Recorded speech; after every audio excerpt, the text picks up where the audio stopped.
Selamat sore adik-adik yang ada di rumah dan ada di mana saja. Salam sejahtera. Kak Kesi percaya adik-adik di rumah sudah siap untuk beribadah kepada Tuhan. Sudah mandi, sudah pakai baju yang rapi, dan sudah menyiapkan seluruh alat-alat yang akan digunakan untuk mendengarkan firman Tuhan. Eits, tapi sebelumnya kita akan berdoa dulu ya. Yuk kita satu di dalam doa, nanti adik-adik di rumah akan mengikuti Kak Kesi. Terima kasih Tuhan Yesus. Tuhan sudah menolong kami sepanjang bulan Agustus. Dan bulan September ini kami mau naikkan ucapan syukur kepada Tuhan. Sore hari ini kami siap untuk beribadah di dalam nama Tuhan Yesus Kristus. Kami sudah berdoa dan kami mengucap syukur. Haleluya! Haleluya! Amin! Puji Tuhan! Sore hari ini Kak Kesi ditemani oleh Kak Aurel dan Kakak Gisel. Oke, adik-adik di rumah, mari kita bangkit berdiri. Kita siap untuk memuji nama Tuhan. Nanti adik-adik ikuti gerakan kakak-kakak di belakang ya. Oke, musik!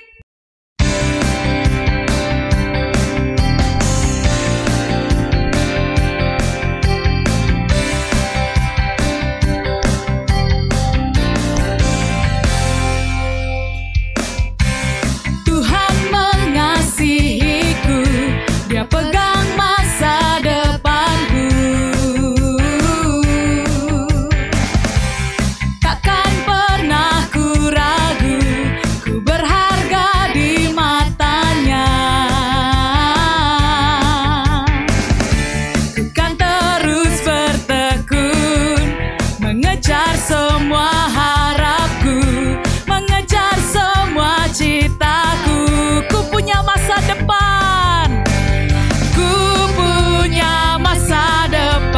Penuh harapan, Tuhan menjamin hidupku.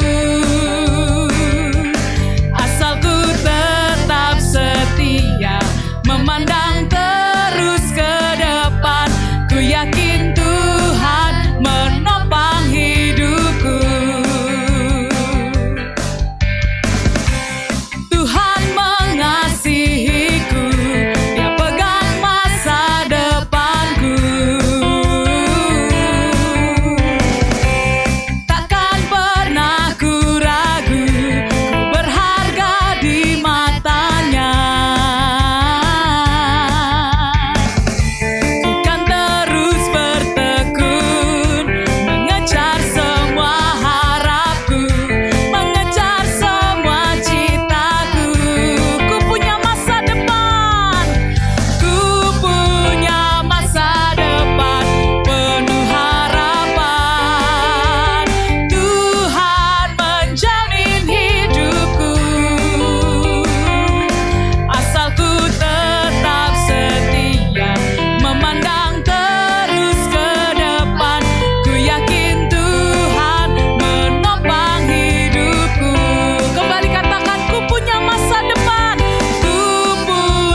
Adik-adik duduk yang manis, kita akan mendengarkan firman Tuhan yang akan dibawakan oleh Tante Sri.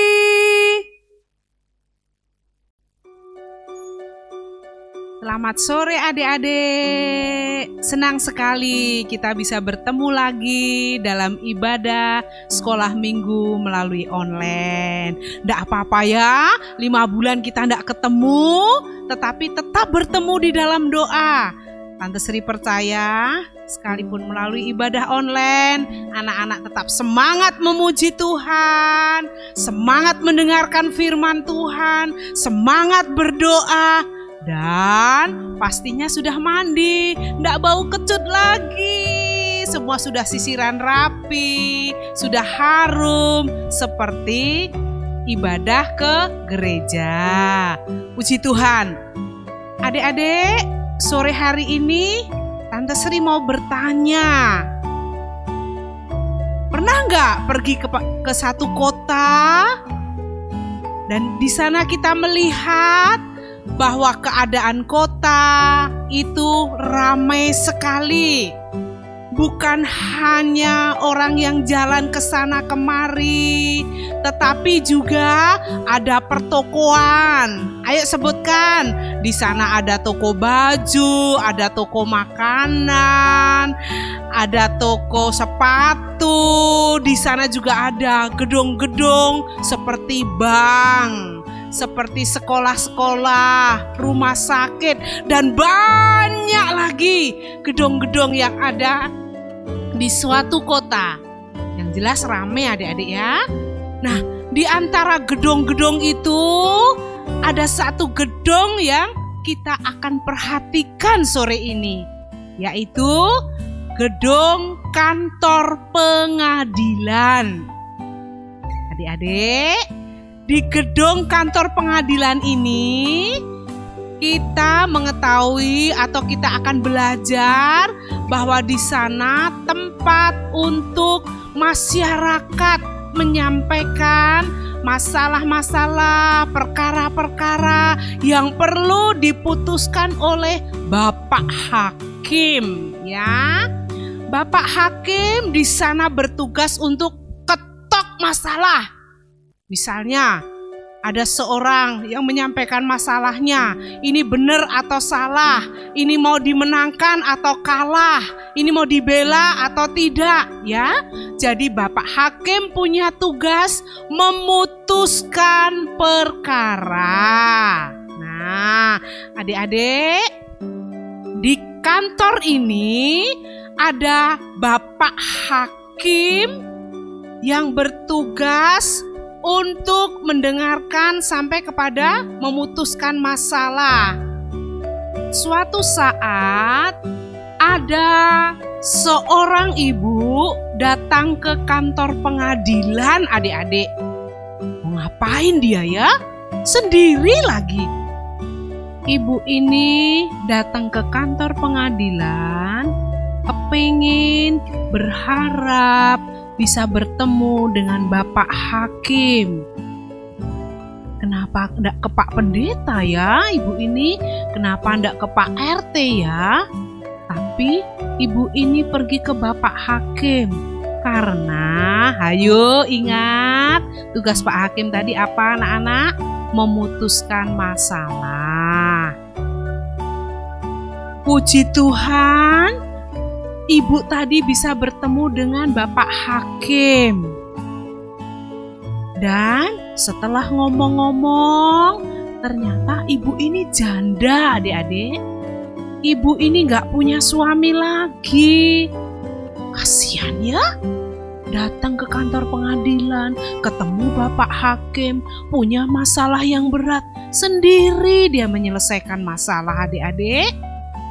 Nah, kita tahu selanjutnya bahwa ibu ini tadi kan berharap mendapat jawaban, tapi ternyata hakimnya tidak langsung jawab. Hakimnya diem saja. Akhirnya ibu ini pulang dulu ke rumah. Ibu ini pulang dulu ke rumah. Besok berharap datang lagi. Besoknya datang lagi. besoknya datang lagi dan besoknya datang lagi. Nah, karena ibu ini begitu rajin datang ke kantor pengadilan, di dalam kantor sendiri apa yang terjadi adik-adik? Pak Hakim kebingungan. Aduh, gimana ya? Ibu ini terus ganggu jam istirahat saya. Ibu ini terus ganggu ke kantor saya. Sampai saya nggak bisa ngapa-ngapain. Nah, kalau terus-terusan gini, bisa-bisa dia serang saya. Lebih baik ibu ini saya kabulkan permintaannya. Lebih baik ibu ini saya menangkan masalahnya. Supaya dia tidak datang-datang lagi. Dan saya bisa hidup tenang bekerja, hidup tenang melaksanakan tugas sehari-hari. Dan yang lainnya adik-adik, dan yang terlebih penting, ternyata Bapak Hakim ini seorang yang tidak takut akan Allah, yang tidak tahu beribadah, yang tidak hormat kepada seorang pun di kota itu. Jadi, hakim ini adalah hakim yang tidak baik, yang tidak perlu ditiru karena tidak beribadah, tidak hormat kepada siapapun. Nggak baik ya, nggak usah ditiru. Tetapi karena merasa terganggu oleh janda tadi, akhirnya dia memberikan jawaban dan membela masalah janda ini. Sudah tentu adik-adik ya, kalau dikabulkan permohonannya, pasti janda ini bahagia, pasti janda ini gembira. Seperti adik-adik, kalau minta uang sekolah, kalau minta barang, dikabulkan orang tua, pasti bahagia. Ya, sore hari ini adik-adik kita akan mengambil satu pelajaran dari Bapak Hakim yang tidak kenal Allah, yang tidak hormat kepada siapapun, bisa mengabulkan permohonan ibu ini, bisa mengabulkan permohonan janda ini, dibela perkaranya. Di dalam kitab suci disebutkan bahwa Bapa kita di sorga siap memberikan yang baik bagi kita semua. Dalam Matius pasal yang ke-7 ya, kita bisa membaca di sana bahwa Bapa yang jahat di dunia ini pun dapat memberikan yang baik kepada anaknya. Kalau anaknya minta roti, nggak mungkin dikasih ikan, nggak mungkin dikasih batu. Demikian pula Bapa kita di sorga akan memberikan perkara yang baik, perkara yang suci, perkara yang mulia jika kita terus-menerus tekun mendoakannya. Oleh sebab itu, menjadi ayat hafalan kita pada sore hari ini, Efesus pasal yang keempat, ayat yang ke-2a. Bertekunlah di dalam doa. Sekali lagi, ayat hafalan sore hari ini terdapat dalam Efesus pasal yang keempat, ayat yang ke-2a. Bertekunlah di dalam doa. Adik-adik, sedikit mengingatkan kita semua, pada waktu retreat kita melihat beberapa acara yang cukup padat, tetapi tidak lupa guru-guru mengajak anak-anak berdoa. Nah, kita lihat di sana ada Kak Krea, ada Kak Gisel, ada Kak Agung, Kak Christian berdoa. Kita berdoa semua juga, semua tetap semangat doa sampai sekarang dan selanjutnya. Nah, adik-adik di rumah sudah serius kan mendengarkan firman Tuhan bahwa kita harus terus bertekun di dalam doa dan yakin bahwa di dalam Tuhan Yesus tidak ada yang mustahil. Musik.